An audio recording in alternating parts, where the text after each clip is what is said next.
उल्टे पैरों वाली पिचल पैरी। एक छोटी सी सब्जी मंडी के पास की सड़क पर अक्सर लोग एक अजीब सी औरत को देखते थे। लोग उसे पिचल पैरी कहते थे क्योंकि उसके पैर उल्टे थे। यह बात सुनने में तो अजीब लगती थी, लेकिन जिसने भी उसे देखा वो कभी भूल नहीं पाया।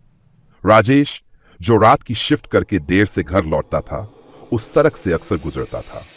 एक रात करीब 12 बजे वह उसी सड़क से जा रहा था। सड़क पर गहरा सन्नाटा था और हल्का धुंध फैला हुआ था।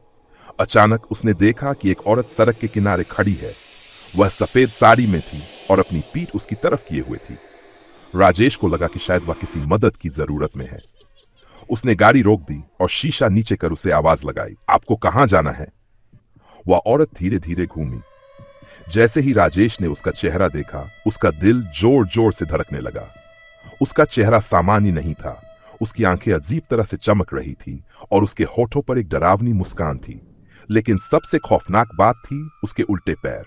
वह औरत अचानक बोल पड़ी। उसकी आवाज गूंजती हुई, ठंडी और डरावनी थी, मुझे उस जगह तक छोड़ दो जहां कोई नहीं जाता। राजेश का शरीर पसीने से तरबतर हो गया। उसने डरते हुए गाड़ी आगे बढ़ाई, लेकिन जैसे ही उसने शीशे में पीछे देखा, वह औरत गाड़ी के साथ उल्टे पैरों से दौड़ रही थी। उसकी डरावनी हंसी गूंज रही थी। राजेश ने गाड़ी की रफ्तार और तेज कर दी। कुछ ही पलों में वह औरत गायब हो गई।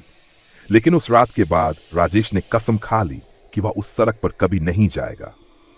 जो लोग उस पिचल पैरी को देखते हैं, वे कहते हैं कि वह अभी रात के अंधेरे में अपने अगले शिकार का इंतजार करती है। क्या आप उस सड़क पर जाने की हिम्मत करेंगे?